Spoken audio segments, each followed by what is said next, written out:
Hello दोस्तों, आप सभी का स्वागत है मेरे इस यूट्यूब चैनल पर।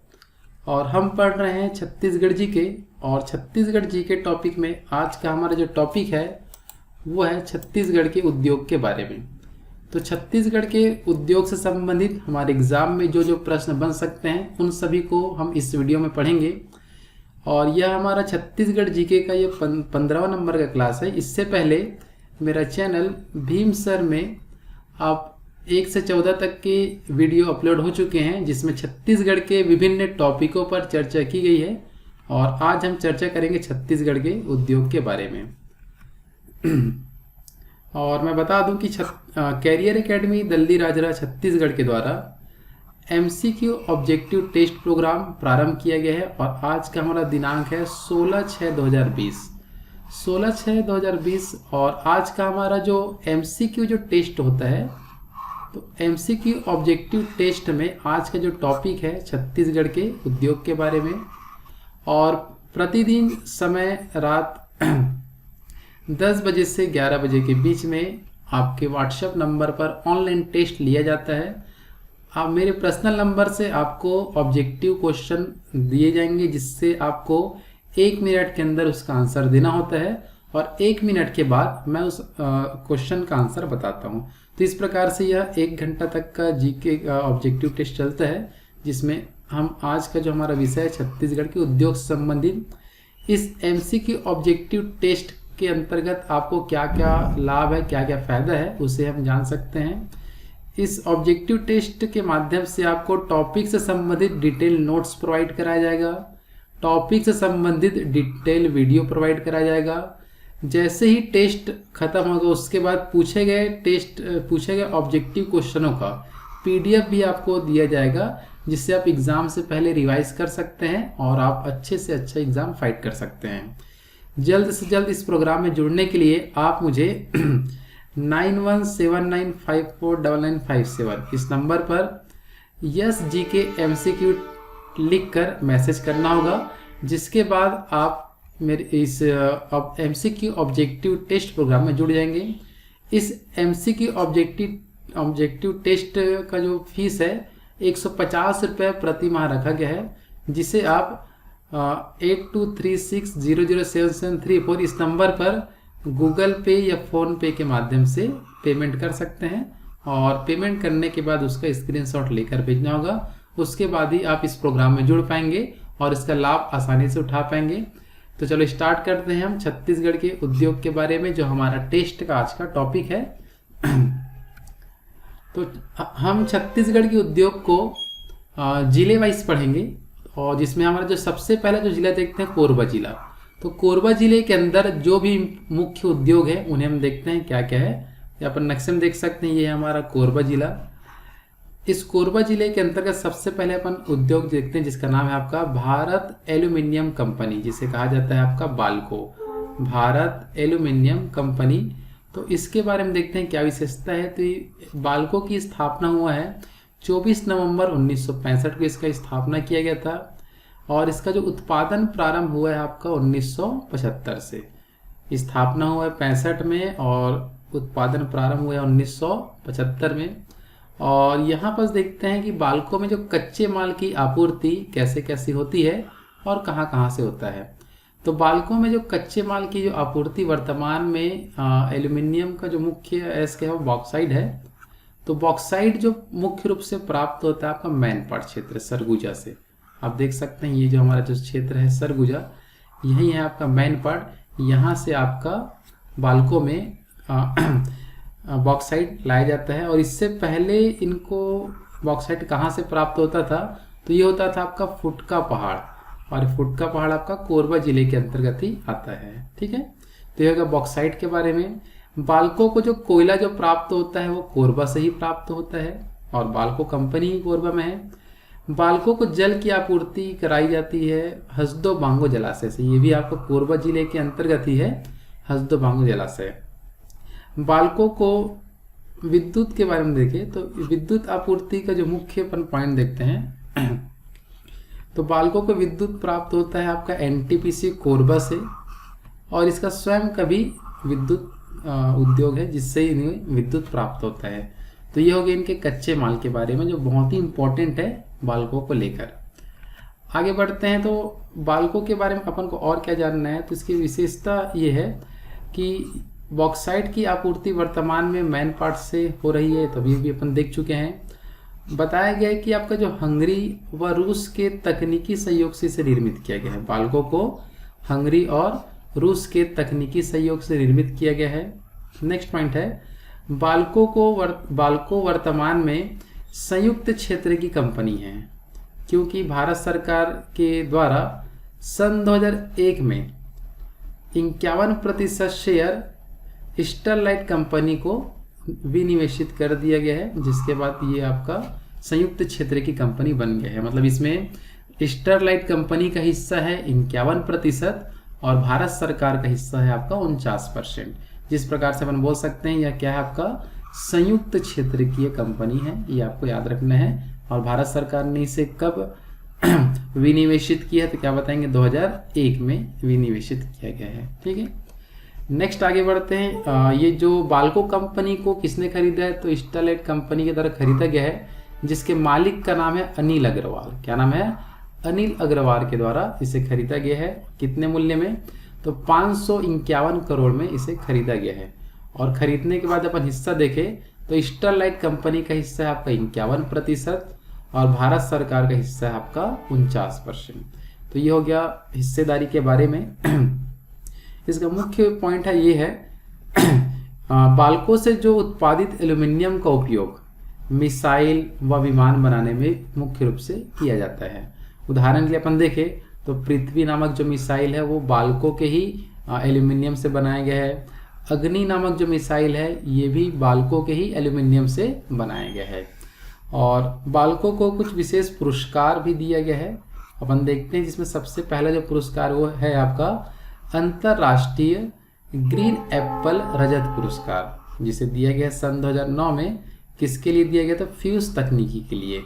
तो फ्यूज तकनीकी के लिए बाल्को को अंतरराष्ट्रीय ग्रीन एप्पल रजत पुरस्कार 2009 में दिया गया है।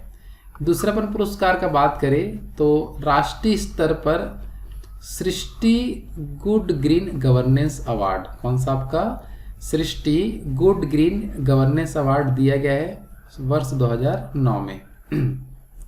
और ये जो दिया गया आपका पर्यावरण से संबंधित ये पुरस्कार है जो बाल्को को दिया गया है। बाल्को कहाँ है, तो अपन क्या बताएंगे, अपन के जो कोरबा जिले के अंतर्गत का अपन उद्योग पढ़ रहे हैं, जिसमें पहला उद्योग है बाल्को। तो बाल्को से संबंधित इतनी महत्वपूर्ण जानकारी याद रखना है। कोरबा के अंतर्गत ही अपन दूसरा जो उद्योग का बात करें तो कोरबा के अंतर्गत दूसरा उद्योग अपन देखें तो वह है आपका श्यामा प्रसाद मुखर्जी ताप विद्युत गृह। तो श्यामा प्रसाद मुखर्जी ताप विद्युत गृह के बारे में बात करें तो इसका स्थापना हुआ है सन 2007 में। इसका जो विद्युत उत्पादन क्षमता ये है 250 मेगावाट की 2 इकाई यहाँ लगी गई है, जिसके माध्यम से यहाँ आपका 500 मेगावाट विद्युत का उत्पादन किया जाता है। इसका स्थान का बात करें तो कोरबा पूर्व में यह स्थापित है। किस क्षेत्र में है, कोरबा पूर्व में। तो इतनी सामान्य जानकारी याद रखना है श्यामा प्रसाद मुखर्जी ताप विद्युत गृह के बारे में। नेक्स्ट अपन बात करें अपन उद्योग में कोरबा में जो तीसरा जो उद्योग है, कोरबा का जो तीसरा मुख्य उद्योग है आपका नेशनल थर्मल पावर कॉरपोरेशन, जिसे हम कहते हैं एनटीपीसी। क्या नाम से जानते हैं, एनटीपीसी के नाम से जानते हैं। तो कोरबा में जो एनटीपीसी की जो स्थापना कहाँ हुई है, तो इसका स्थान आप याद रखेंगे एनटीपीसी कोरबा, जो स्थान है आपका जमनीपाली में। कहाँ है बताइए, जमनीपाली कोरबा में एनटीपीसी को स्थापित किया गया है कोरबा के अंदर। यहाँ इसकी जो स्थापना हुआ है आपका 1978 में। तो 1978 में इसकी स्थापना किया गया है। उस समय आपका 5वीं पंचवर्षीय योजना संचालित थी। एनटीपीसी में उत्पादन प्रारंभ का बात करें तो इसका उत्पादन प्रारंभ हुआ है आपका 1983 में इसका उत्पादन हुआ है। तकनीकी सहयोग का बात करें तो जर्मनी से सहयोग लिया गया है एनटीपीसी कोरबा में स्थापित करने के लिए। इसकी कुल उत्पादन क्षमता का बात करें तो 2600 मेगावाट, कितना मेगावाट, 2600 मेगावाट विद्युत उत्पादन किया जाता है एनटीपीसी के द्वारा। और यह जो है एक प्रकार का अपन देखें तो केंद्र सरकार का उपक्रम है। तो केंद्र सरकार का उपक्रम है, ये इतना आपको मुख्य रूप से याद रखना है। आगे अपन एनटीपीसी का बात करें तो एनटीपीसी को कच्चे माल की आपूर्ति कहाँ से होता है, तो इसमें कच्चे माल में दो अपन देखते हैं, एक कोयला का उपयोग किया जाता है और जल का उपयोग होता है। तो कोयला जो होता है एनटीपीसी को, जो कोयला कोरबा के अंतर्गत दो माइंसों से प्राप्त होता है, जिसमें एक है आपका कुसमुंडा माइंस और दूसरा है आपका गेवरा माइंस। ठीक है, पहला कौन सा माइंस है आपका, कोरबा के अंतर्गत है आपका दोनों। तो कोरबा के अंतर्गत पहला आपका कुसमुंडा माइंस और कोरबा के अंतर्गत ही दूसरा क्या है अपना गेवरा माइंस। जल कहाँ से प्राप्त होता है, तो जल मिलता है आपका हसदो बांगो जलाशय से। कहाँ से मिलता है, हसदो बांगो जलाशय से ये एनटीपीसी को जल की आपूर्ति होता है। ये भी आपका कहाँ है बोलेंगे तो कोरबा के अंतर्गत ही है। अगर बात करें एनटीपीसी से उत्पादित जो भी विद्युत होता है वो कौन कौन से राज्यों को ये आपूर्ति कराता है, तो विद्युत आपूर्ति में बात करें तो ये आपका छत्तीसगढ़, मध्य प्रदेश, महाराष्ट्र, गोवा, गुजरात, दमन दीव, दादर नगर हवेली, इन सभी क्षेत्रों को, राज्यों को विद्युत आपूर्ति कहलाता है।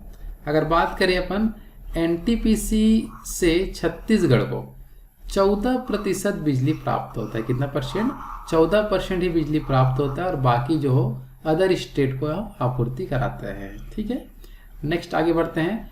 तो ये हो गया हमारा कोरबा के अंतर्गत के उद्योग के बारे में। कोरबा के बाद हमारा जो दूसरा उद्योग है वो है आपका बिलासपुर के अंतर्गत। तो बिलासपुर जिले के अंतर्गत देखते हैं अपन को मुख्य रूप से कौन कौन से उद्योग याद करनेंगे। अपन बिलासपुर जिला देखें तो यह है हमारा बिलासपुर जिला।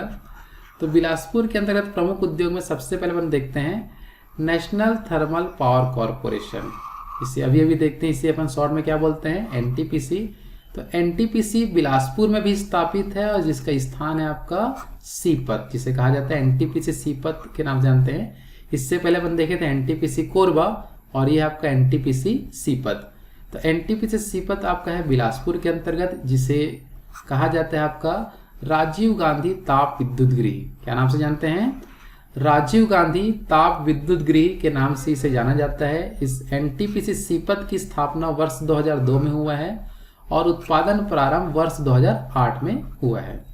इसकी उत्पादन क्षमता का बात करें तो 2980 मेगावाट इसका उत्पादन क्षमता है। विद्युत आपूर्ति का बात करें तो एनटीपीसी ये भी आपका छत्तीसगढ़, मध्य प्रदेश, गोवा, महाराष्ट्र, दमन दीव, गुजरात, दादर नगर हवेली, इन सभी क्षेत्रों को विद्युत की आपूर्ति कराता है। एनटीपीसी अपन सीपत का बात करें तो इसके अलावा अपन बात करें इसको कच्चे माल की आपूर्ति को लेकर, तो इसको एनटीपीसी सीपत को कोयले की जो प्राप्ति होता है कोरबा क्षेत्र, ये जो आपका जो कोरबा क्षेत्र दिख रहा है, कोरबा ही क्षेत्र में है आपका दीपका माइंस। कौन सा माइंस, दीपका माइंस से इन्हें कोयले की आपूर्ति होती है। जल का बात करें तो जल इसको मिलता है आपका हसदो बांगो जलाशय से। ये भी आपका कहाँ किस राज्य में, किस जिले में है, तो ये आपका कोरबा जिले के अंतर्गत आता है एनटीपीसी सीपत। इसकी कुछ विशेष पॉइंट देखते हैं। तो यह बताया गया जो एनटीपीसी सीपत जो है यह सुपर क्रिटिकल बॉयलर तकनीक पर आधारित, सुपर क्रिटिकल बॉयलर तकनीक पर आधारित देश का, पूरे भारत देश का पहला संयंत्र है बताया गया है। ठीक है, तो सुपर क्रिटिकल बॉयलर तकनीक पर आधारित देश का पहला संयंत्र है एनटीपीसी सीपत, जो किस जिले में है बोलेंगे तो आप बता सकते हैं कौन से जिले में है आपका, बिलासपुर जिले के अंदर। ठीक है, तो ये हो गया हमारा एनटीपीसी सीपत जो बिलासपुर जिले के अंतर्गत के उद्योग अपन पढ़ रहे हैं। नेक्स्ट अपन बिलासपुर जिले में ही दूसरा जो उद्योग का बात करें तो दूसरा उद्योग का नाम है आपका साउथ ईस्टर्न कोलफील्ड लिमिटेड। तो साउथ ईस्टर्न कोलफील्ड लिमिटेड का बात करें जिसे कहा जाता है SECL, south east coalfield limited, जो कहाँ है बोलेंगे तो इसका स्थान है आपका बिलासपुर। SECL की स्थापना हुआ है 1987 में। SECL की स्थापना कहाँ की, कब हुआ बोलेंगे तो 1987 में। इसका मुख्य कार्य है आपका कोयला का उत्खनन करना। किसका उत्खनन करना, कोयले का उत्खनन करना SECL का मुख्य कार्य होता है। और नेक्स्ट पॉइंट इसमें ये लिखा है जो आपका ये जो SECL है ये किसके अधीन काम करता है, तो यह आपका कोल इंडिया लिमिटेड जिसे कहा जाता है CIL, जो आपके इसका जो हेडक्वार्टर कोलकाता में है। तो आपका SECL जो है वो कोल इंडिया लिमिटेड कोलकाता के अधीन कार्य करता है। ठीक है, तो SCCL आपका कोल इंडिया लिमिटेड के अधीन काम करता है, जिसका हेडक्वार्टर है आपका कोलकाता में। ठीक है, तो ये हो गया बिलासपुर के अंतर्गत दूसरा उद्योग। नेक्स्ट अपन बिलासपुर के बाद देखते हैं, तो बिलासपुर के बाद हमारा जो तीसरा राज्य है, तीसरा जो जिला है वो है अपना रायगढ़। तो रायगढ़ जिले के अंतर्गत जो अपन उद्योग देखते हैं, जिसमें सबसे पहला उद्योग है आपका मोहन जूट मिल। कौन सा आपका याद रखना है? Mohan jute mill. इससे पहले हम कोरबा के उद्योग देख चुके हैं और बिलासपुर के मुख्य उद्योग देख चुके हैं, और हमारा जो तीसरा उद्योग है वो है आपका रायगढ़। तो रायगढ़ में अपन का जो मुख्य उद्योग में बात करें तो सबसे पहला है मोहन जूट मिल, जिसकी स्थापना हुआ था 1935 में। 1935 में, और जो बताया गया है यह देश का प्रथम एवं एकमात्र जूट उद्योग है, जो वर्तमान में यह बंद हो चुकी है। ठीक है, वर्तमान में क्या हो चुका है? ये बंद हो चुका है मोहन जूट मिल। लेकिन एग्जाम में क्वेश्चन अक्सर आता है कि छत्तीसगढ़ का प्रथम जूट उद्योग का नाम क्या है? तो मोहन जूट मिल, जो रायगढ़ जिले में स्थापित किया गया था। रायगढ़ के अंतर्गत हम बात करें तो रायगढ़ के अंतर्गत हमारा जो दूसरा उद्योग है, जिसका नाम है आपका जिंदल स्टील पावर प्लांट। क्या है आपका? Jindal steel power plant. Jindal steel power plant की स्थापना किया गया था 1988 में। इसका उत्पादन प्रारंभ हुआ है 1983 में, और बताया गया है कि यह कोयले पर आधारित, किस पर आधारित? कोयले पर आधारित एशिया का सबसे बड़ा स्पंज आयरन का प्लांट है। स्पंज आयरन के माध्यम से अपन के जो नट बोल्ट वगैरह, ये छोटे छोटे जो लोहे संबंधित सामग्री हैं, वो सब स्पंज आयरन से बनाए जाते हैं। ठीक है ना, तो एशिया का सबसे बड़ा स्पंज आयरन का प्लांट का नाम क्या है? तो अपन क्या बताएंगे? Jindal steel power plant. ठीक है, रायगढ़ के अंतर्गत ही नेक्स्ट उद्योग है, जिसका नाम है आपका NTPC लारा। क्या है आपका? इससे पहले अपन NTPC कोरबा देख चुके हैं, और दूसरा अपन NTPC सीपत देख चुके हैं, जो बिलासपुर जिले में था। और तीसरा जो है आपका NTPC लारा, जो आपका पुसौर रायगढ़ में स्थित है। कहाँ है आपका? पुसौर रायगढ़ में। इसका जो उद्घाटन हो चुका है, इसका उद्घाटन वर्ष 2013-14 में किया जा चुका है। इसकी उत्पादन क्षमता बताया गया है कि 800 मेगावाट की 5 इकाई स्थापित किया जा रहा है, जिसके अनुसार कुल 4000 मेगावाट का उत्पादन भविष्य में किया जाएगा। क्योंकि अपन देख सकते हैं कि NTPC का यह संयंत्र अभी निर्माणाधीन है, अभी पूर्ण रूप से स्थापित नहीं हुआ है, यह अभी निर्माणाधीन है। पूर्ण निर्माण होने के बाद यह 4000 मेगावाट विद्युत की उत्पादन करेगा। ठीक है, तो यह होगा रायगढ़ के अंतर्गत के मुख्य उद्योग के बारे में। रायगढ़ के बाद हम अपन बात करें तो रायगढ़ के बाद हमारा जो है दुर्ग जिला, आप देख सकते हैं ये जो हमारा दुर्ग जिले, तो इस दुर्ग जिले के अंतर्गत कौन कौन से मुख्य उद्योग है उसे हम आसानी से देखते हैं। तो दुर्ग जिले के अंतर्गत जो सबसे मुख्य जो उद्योग है, जो छत्तीसगढ़ या भारत को लेकर बहुत ही महत्वपूर्ण उद्योग है, वो है आपका भिलाई इस्पात संयंत्र। भिलाई इस्पात संयंत्र आपका भिलाई में स्थापित है, जिला आपका दुर्ग है।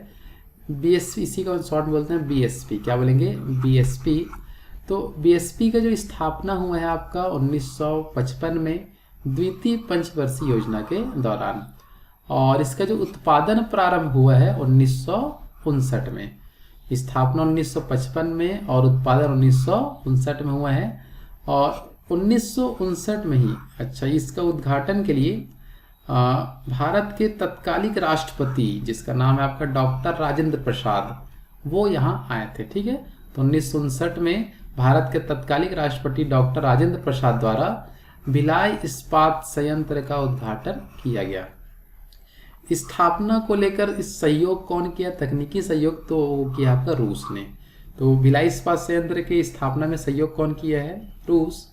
आगे बढ़ते हैं। BSP को कच्चे माल की आपूर्ति देखते हैं कहाँ कहाँ से होता है। तो कच्चे माल की जो आपूर्ति का बात करें तो लौह अयस्क का बात करें तो दल्ली राजरस माइन से होता है, और भविष्य में लौह अयस्क की जो इनको प्राप्ति होगा वो रावघाट से होगा। कहाँ से होगा आपका? रावघाट से। लेकिन वर्तमान में दल्ली राजरा माइन से BSP को लौह अयस्क प्राप्त होता है। अगर अपन कोयला का बात करें तो कोयला मिलता है आपका कोरबा से। कोकिंग कोयला का बात करें तो ये मिलता है आपका झरिया। झरिया आपका बोकारो झारखंड के अंतर्गत आता है। चूना का बात करें तो ये आपका नंदनी खुंदनी खान से मिलता है जो दुर्ग जिले में स्थापित है। मैग्नीज का बात करें तो मैग्नीज इन्हें प्राप्त होता है मलाज खंड से जो मध्य प्रदेश राज्य में है। जल का बात करें तो इससे जल मिलता है गंगरेल बांध से भी प्राप्त होता है और तांदुला बांध से। गंगरेल बांध आपका धमतरी में है और तांदुला बांध आपके बालोद जिले में है। डोलोमाइट का बात करें तो डोलोमाइट इन्हें मिलता है हिर्री माइंस से, और हिर्री माइंस बहुत बार पूछा गया है किस जिले में है तो बिलासपुर में। तो हिर्री माइंस का संबंध आपका डोलोमाइट से है, ये भी आपको बहुत बार पूछेगा।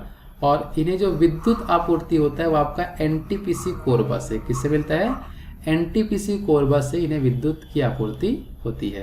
तो ये हो गया बीएसपी को कच्चे माल की आपूर्ति के बारे में। बीएसपी से संबंधित कुछ इंपॉर्टेंट फैक्ट जैसे अपन बात करें तो जैसे इनकी कुछ विशेष फैक्ट हम देखते हैं तो अपन बताया गया है कि बीएसपी को स्थापना के लिए सहयोग किसने किया? रूस। तो रूस और भारत के मित्रता के प्रतीक के लिए भिलाई में मैत्री बाग बनाया गया। क्या बनाया गया आपका? तो मैत्री बाग क्यों बनाया गया अपन क्या बताएंगे? रूस और भारत के मित्रता के प्रतीक के लिए इस उद्योग की स्थापना उस उद्यान की स्थापना किया गया है। नेक्स्ट फैक्ट अपन बात करें तो बीएसपी के साथ ही साथ बीएसपी की जब स्थापना हो रहा था तो उसी समय ही राउरकेला और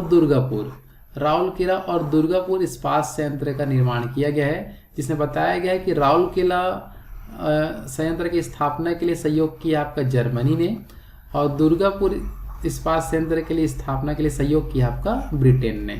तो इतना आपको मुख्य रूप से यहाँ याद रखना है। अगर बात करें नेक्स्ट पॉइंट कि भारत के कुल स्टील उत्पादन का 15% कितना परसेंट? 15% छत्तीसगढ़ से ही प्राप्त होता है। कि पूरे देश में यदि 100% स्टील उत्पादित होता होगा उसमें से 15% हमारे छत्तीसगढ़ से ही प्राप्त होता है। और बताया गया कि आपको जो भिलाई स्टील प्लांट जो है वह एक सार्वजनिक उपक्रम है, जो संयुक्त उपक्रम ना होकर क्या आपका सार्वजनिक उपक्रम, डायरेक्ट गवर्नमेंट इसको हैंडल करती है। और ये जो है आपका सेल के अधीन कार्य करता है। सेल का जो फुल फॉर्म है आपका steel authority of India limited. क्या नाम है? Steel authority of India limited. इसी के अंतर्गत आपका सेल भिलाई स्टील प्लांट कार्य करती है।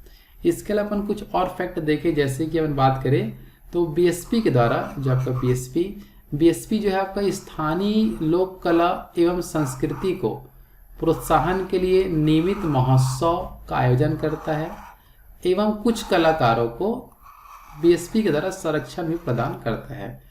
तो इसमें अपन देखते हैं सबसे पहले जो पंडवानी गायिका तीजन बाई को बीएसपी की तरफ से संरक्षण प्राप्त है। दूसरा अपन देखें पंथी नर्तक देवदास बंजारे को भी बीएसपी की तरफ से संरक्षण प्राप्त है। और प्रसिद्ध चित्रकार नेल्सन को भी बीएसपी की तरफ से संरक्षण प्राप्त दिया गया है। तो ये प्रमुख कलाकार के नाम आपको मुख्य रूप से याद करना है जिन्हें बीएसपी के द्वारा संरक्षण प्राप्त है।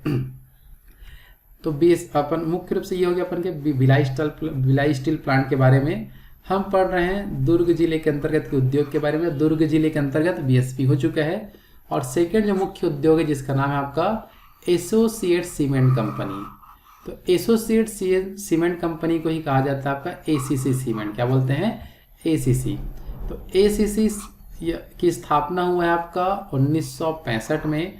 स्थान पूछा जाए तो यह आपका जामुल दुर्ग के अंतर्गत स्थित है। और वेरी वेरी इंपॉर्टेंट फैक्ट ये है आपका, यह छत्तीसगढ़ की पहली व सबसे बृहद सीमेंट कंपनी है। ठीक है ना? छत्तीसगढ़ की पहली व सबसे बृहद सीमेंट कंपनी कौन सा है बोला जाए तो क्या बताएंगे? एसीसी, जो जामुल दुर्ग में स्थित है। ये दुर्ग जिले के बाद अपन आगे बढ़ते हैं। तो दुर्ग जिले के बाद अपन देखते हैं रायपुर जिला। तो इस रायपुर जिले के अंतर्गत देखते हैं मुख्य रूप से कौन सा उद्योग आपको मुख्य रूप से याद करना है। तो यहाँ जो प्रमुख उद्योग में है आपका वैगन रिपेयर वर्कशॉप। क्या है बताइए? वैगन रिपेयर वर्कशॉप, जिसे वैगन रिपेयर वर्कशॉप का स्थापना हुआ है 1966 में और उत्पादन प्रारंभ हुआ है 1968 में। स्थान पूछा जाए तो क्या बताएंगे? वैगन रिपेयर वर्कशॉप है आपका रायपुर में। इसका जो प्रमुख कार्य है आपका कि जो अभी आपका जो क्षतिग्रस्त एवं पुराने रेल वैगनों हो गया, बोगी हो गए की मरम्मत तथा सहायक पुर्जों की मरम्मत करता है। तो एक प्रकार से हम बोल सकते हैं कि रेल डिब्बों का निर्माण व मरम्मत का काम छत्तीसगढ़ में कहाँ होता है, तो बता सकते हैं वैगन रिपेयर वर्कशॉप रायपुर के अंतर्गत। तो ये रायपुर के अंतर्गत हमारा ये वाला उद्योग याद रखेंगे। रायपुर के बाद अपन बात करें राजनांदगांव जिले को लेकर, अपन देख सकते हैं ये है हमारा राजनांदगांव जिला। तो राजनांदगांव जिले का अपन बात करें तो यहाँ जो मुख्य रूप से उद्योग स्थापित था, अभी तो नहीं है ये इसका नाम है, लेकिन एग्जाम में क्वेश्चन जरूर आता है। तो राजनांदगांव जिले में स्थापित उद्योग में है आपका बंगाल नागपुर कॉटन मिल। क्या है बताइए? बंगाल नागपुर कॉटन मिल, जिसे कहा जाता है बीएनसी मिल। क्या बोलते हैं? BNC, Bengal Nagpur cotton mill. तो बंगाल नागपुर कॉटन मिल की स्थापना हुआ था आपका 1892 में। उत्पादन स्थापना के दौरान उस समय जो शासक जो था उस क्षेत्र का, जिसका नाम है आपका बलराम दास। क्या नाम था आपका? बलराम दास था। जब भी बीएनसी मिल की स्थापना के समय उस क्षेत्र का शासक कौन था आपका? बलराम दास। बीएनसी मिल के द्वारा उत्पादन प्रारंभ हुआ है 1894 में और इन्हें पूर्ण रूप से औद्योगिक दर्जा जो प्राप्त हुआ है 1896 में। तो एक बार फिर देख लेते हैं। स्थापना 1892, उत्पादन 1894 और औद्योगिक दर्जा 1896 में। सबसे इम्पोर्टेंट फैक्ट है अपन का, यह छत्तीसगढ़ का प्रथम उद्योग था। छत्तीसगढ़ का प्रथम उद्योग का नाम क्या है? तो अपन क्या बताएंगे? बीएनसी मिल। इसका अपन बात करें, इसी उद्योग के कारण नागपुर जो महाराष्ट्र क्षेत्र में आता है, नागपुर से राजनांदगांव के बीच रेल लाइन बिछाई गई थी। क्या बिछाई गई थी? Rail line. और सर्वप्रथम छत्तीसगढ़ में रेल कब चला था? तो अपन बता सकते हैं 27 नवंबर 1888 में सर्वप्रथम छत्तीसगढ़ में रेल चला था। इस कंपनी का जो मालिक था, जिसका नाम है अपन का नानाजी कावज भाई। क्या नाम है? नानाजी कावज भाई बीएनसी मिल का जो मालिक था। आगे देखते हैं कि क्या होता है। जो बीएनसी मिल के बारे में बात करें तो इस उद्योग का निर्माण करने वाली जो कंपनी थी, जिसका नाम है आपका जेके मैकबेथ। क्या है आपका? जेके मैकबेथ कंपनी, जो मुंबई की कंपनी है, जिनके द्वारा बीएनसी मिल का निर्माण किया गया था। और कुछ समय बाद देखा जाता है कि 1897 में कोलकाता की शबल इस कंपनी ने इसका स्वामित्व लेकर इसका नाम बीएनसी मिल रखा था।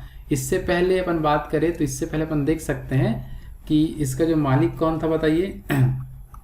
तो इसका मालिक था आपका नानाजी कावज भाई, लेकिन आपका 1897 में इसको कौन खरीद लिया? तो सबलिश कंपनी, जो कोलकाता की कंपनी, जब उसी समय से इसका नाम क्या पड़ गया? बीएनसी मिल, बंगाल नागपुर कॉटन मिल। और इससे पहले इसका नाम था आपका सेंट्रल प्रोविंस मिल। क्या बोलते थे? सेंट्रल प्रोविंस मिल के नाम से जानते थे। और इसी मिल में ही छत्तीसगढ़ के जो प्रमुख मजदूर आंदोलन चले थे। तो छत्तीसगढ़ के जो मजदूर आंदोलन कौन से मिल में चले थे? तो बीएनसी मिल में। और इस मजदूर आंदोलन का नेतृत्व किसने किया था? तो ठाकुर प्यारेलाल के द्वारा इसका नेतृत्व किया गया था। जिसमें अपन बात करें 3 मजदूर आंदोलन इस मिल में चले थे, जिसमें सबसे पहला आपका 1920 का मजदूर आंदोलन, 1924 का मजदूर आंदोलन और तीसरा 1937 का मजदूर आंदोलन। तो इन मजदूर आंदोलनों के बारे में डिटेल हम आंदोलन टॉपिक में पढ़ेंगे छत्तीसगढ़ के, लेकिन इस मिल के बारे में आपको याद रखना है कि ये सभी आंदोलन यहाँ से मुख्य रूप से हुए थे। तो ये हो गया अपन के राजनांदगांव जिले के अंतर्गत के उद्योग के बारे में। इसके पहले अपन दुर्ग जिला, रायपुर जिला, रायगढ़, कोरबा, बिलासपुर, इन सभी उद्योगों के बारे में इसी वीडियो में देख चुके हैं। आगे बढ़ते हैं। नेक्स्ट हमारा जो उद्योग अपन बात करें तो अपन देखते हैं दंतेवाड़ा जिला। तो ये देख सकते हैं, ये है अपन का दंतेवाड़ा जिला। तो इस दंतेवाड़ा जिला के अंतर्गत जो प्रमुख जो उद्योग है स्थापित है, जिसका नाम है आपका राष्ट्रीय खनिज विकास निगम। राष्ट्रीय खनिज विकास निगम को ही कहा जाता है आपका एनएमडीसी। क्या कहा जाता है? एनएमडीसी के नाम से जानते हैं, national mineral development corporation. NMDC का फुल फॉर्म क्या है? तो क्या बताएंगे? National mineral development corporation. इसकी जो स्थापना हुआ था 1968 में। जिला पूछा गया तो दंतेवाड़ा जिले में, इसका मुख्यालय आपको याद रखना है, रायपुर जिले के अंतर्गत है। एनएमडीसी की जो प्रथम खान स्थापित हुई थी 1968 में, स्थान है आपका किरंदुल।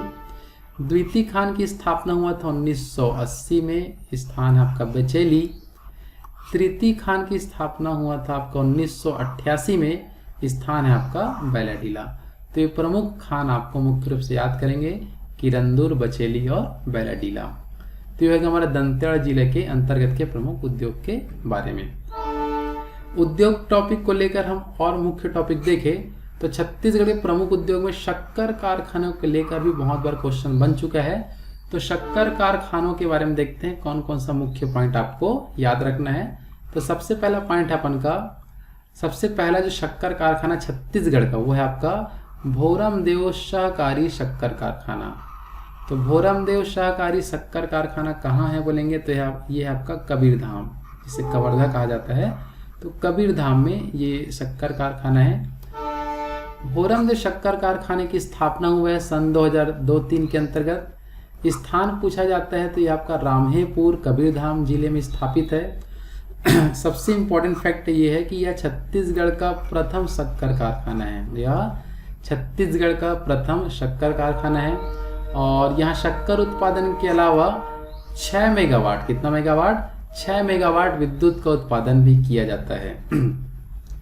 इस शक्कर कारखाने को कुछ राष्ट्रीय पुरस्कार से भी सम्मानित किया जा चुका है, जैसे कि अपन देख सकते हैं 2006 में भारत गौरव अवार्ड, 2007 में राष्ट्रीय गौरव अवार्ड, 2008 में best quality for performance award, 2009 में भारतीय गौरव रत्न अवार्ड। तो इतने सारे अवार्डों से इन्हें सम्मानित किया जा चुका है भोरमदेव सहकारी शक्कर कारखाने को। शक्कर कारखाने में बात करें तो जो हमारा जो दूसरा जो शक्कर कारखाना है जिसका नाम है आपका महामाया शक्कर कारखाना। तो महामाया शक्कर कारखाना पर बात करें तो इसकी स्थापना हुआ है वर्ष 2007 में। स्थान पूछा जाएगा तो ये आपका केरता सूरजपुर, ये जो सूरजपुर जिला दिख रहा है यही एक क्षेत्र है केरता, यही आपका है महामाया शक्कर कारखाना। इसका उत्पादन प्रारंभ हुआ है वर्ष 2010 से, स्थापना 2007 और उत्पादन 2010। तीसरा जो शक्कर कारखाने का बात करें तो है आपका माँ दंतेश्वरी सहकारी शक्कर कारखाना। तो माँ दंतेश्वरी सहकारी शक्कर कारखाना का बात करें तो इसका स्थापना किया गया था दिसंबर 2009 में। कब किया गया था? दिसंबर 2009 में। स्थान पूछा जाए तो यह आपका करकाभाट बालोद, ये जो आपका जो बालोद जिला दिख रहा है तो इस बालोद जिले के अंतर्गत है आपका करकाभाट, और करकाभाट बालोद में ही माँ दंतेश्वरी सहकारी शक्कर कारखाना स्थापित है। इसकी क्षमता का बात करें तो 1250 मीट्रिक टन प्रतिदिन शक्कर का उत्पादन किया जाता है यहाँ। और बताया गया है कि गन्ने के छिलके से आपका इथेनॉल, मिट्टी का तेल, बिजली उत्पादन, और बिजली उत्पादन को लेकर हम बता सकते हैं 14 मेगावाट तक का बिजली का उत्पादन यहाँ किया जाता है। तो हो गया हमारा प्रमुख माँ दंतेश्वरी सहकारी शक्कर कारखाने के बारे में। नेक्स्ट हम बात करें आगे तो इसका विशेषता ये है कि चौथा जो शक्कर कारखाना है वो है आपका सरदार वल्लभ भाई पटेल शक्कर कारखाना।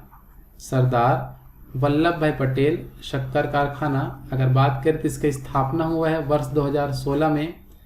स्थान पूछा जाता है आपका पंडरिया, ये भी कवर्धा जो कबीरधाम में ही स्थापित है। और विशेषता देखिए यह छत्तीसगढ़ का सबसे नवीनतम शक्कर कारखाना है, इतना आपको यहाँ से याद रखना है। ठीक है, तो यह गया हमारा शक्कर कारखाने के बारे में। 4 शक्कर कारखाना देखे तो 2 तो कबीरधाम जिले के अंतर्गत ही आपका, एक जो सूरजपुर केरता में है और एक जो अपन के करकाभाट बालोद के अंतर्गत स्थापित है। तो ये हो गया हमारा शक्कर कारखाना के बारे में। शक्कर कारखाने के अलावा कुछ महत्वपूर्ण उद्योग में देखिए तो जैसे अपन रेशम उद्योग है, तो रेशम उद्योग के बारे में कुछ विशेष पॉइंट जैसे अपन बात करें तो छत्तीसगढ़ में प्राप्त रेशम के प्रकार, जैसे कि आपको जो टसर रेशम, कौन सा रेशम? टसर रेशम का उत्पादन होता है आपका बस्तर में। टसर रेशम कहाँ प्राप्त होता है? बस्तर जिला जो दिख रहा है, ये जो बस्तर जिला यहाँ मिलता है आपका टसर रेशम। सेकेंड आपका जो रैली रेशम का बात करें तो ये आपका महानदी बेसिन क्षेत्र में, ये देखो मध्य का जो पूरा इलाका ये कहलाता है महानदी बेसिन। यहाँ कौन सा रेशम प्राप्त किया जाता है, तो रैली रेशम। नेक्स्ट अपन रेशम का बात करें तो आपका मलबरी रेशम, कौन सा रेशम, मलबरी रेशम, जो सरगुजा जिले के अंतर्गत आप देख सकते हैं। ये जो अपन का जो सरगुजा जिला है वहाँ आपका ये जो ये सूरजपुर हो गया सरगुजा, ये जो सरगुजा जिला है यहाँ आपका मलबरी रेशम प्राप्त किया जाता है। इसके अलावा अपन बात करें ईरी रेशम का, ईरी रेशम भी आपका सरगुजा क्षेत्र में ही आपको देखने मिलता है ये इलाके में, ठीक है। तो ये हो गया हमारा रेशम के कौन सा रेशम किस क्षेत्र में प्राप्त होता है। तो प्रमुख रेशम में टसर रेशम, रैली रेशम, मलबरी रेशम और ईरी रेशम, ये सभी यहाँ से प्राप्त होते हैं। रेशम उद्योग को बढ़ावा देने के लिए सॉइल टू सिल्क, क्या आपका सॉइल टू सिल्क परियोजना छत्तीसगढ़ में चलाया गया था। तो क्वेश्चन आता है बहुत बार कि सॉइल टू सिल्क परियोजना का संबंध किससे है, तो रेशम से है। और रेशम वस्त्र के लिए देश भर में विख्यात अपन क्षेत्र देखें तो आपका चांपा है, रायगढ़ है और कोरबा। कौन कौन सा आपका चांपा, रायगढ़ और कोरबा, यहाँ से मुख्य रूप से याद रखना है, ठीक है। तो ये हमारा रेशम उद्योग के बारे में। रेशम उद्योग के बाद अपन बात करें तो ये अपन का है कागज उद्योग। कौन सा उद्योग, कागज उद्योग। तो कागज उद्योग का बात करें तो ये कागज उद्योग को लेकर आपका कनोई पेपर मिल जो कहाँ है आपका ढेका बिलासपुर के अंतर्गत है आपका। सेकेंड अपन बात करें तो बुक बॉन्ड पेपर मिल जो आपका चांपा में है। नेक्स्ट आपका मध्य भारत पेपर मिल, ये आपका बिरगहनी चांपा में स्थापित है। और चौथा बात करें तो हनुमान एग्रो मिल जो आपका गोबरा नवापारा रायपुर में स्थापित है, ठीक है। तो ये 4 महत्वपूर्ण कागज उद्योग याद रखना है, जिसमें एग्जाम में CGPSC में पूछा गया आपका कनोई पेपर मिल के बारे में पूछा जा चुका है जो ढेका बिलासपुर में है, जो मुख्य रूप से याद करना है। नेक्स्ट कागज उद्योग के बाद अपन बात करें तो नेक्स्ट अपना उद्योग है जिसका नाम है आपका कत्था उद्योग। कौन सा उद्योग, छत्तीसगढ़ के जो प्रमुख उद्योग में कत्था उद्योग का बात करें तो छत्तीसगढ़ प्रदेश में कत्था उद्योग खैर वृक्ष पर आधारित है। कौन से वृक्ष पर, खैर वृक्ष पर आधारित है हमारा छत्तीसगढ़ का कत्था उद्योग। और बताया गया है कि जो कि खैरवार जनजाति, कौन सी जनजाति, खैरवार जनजाति द्वारा इसका संग्रहण किया जाता है, खैरवार जनजाति द्वारा इसका संग्रहण किया जाता है। और अपन बात करें राज्य का एकमात्र जो कत्था उद्योग जो है आपका, जिसका नाम है आपका Surguja would product, Surguja would product जो अंबिकापुर में स्थापित है। ये जो आपका सरगुजा क्षेत्र में जो आपका अंबिकापुर है, यहाँ है आपका सरगुजा वुड प्रोडक्ट जहाँ आपका कत्था उद्योग स्थापित है, ठीक है। नेक्स्ट कत्था उद्योग के बाद अपन बात करें तो कत्था उद्योग के बाद अपन का है कोसा उद्योग। कौन सा उद्योग है, कोसा उद्योग। तो कोसा उद्योग के बारे में अपन बात करें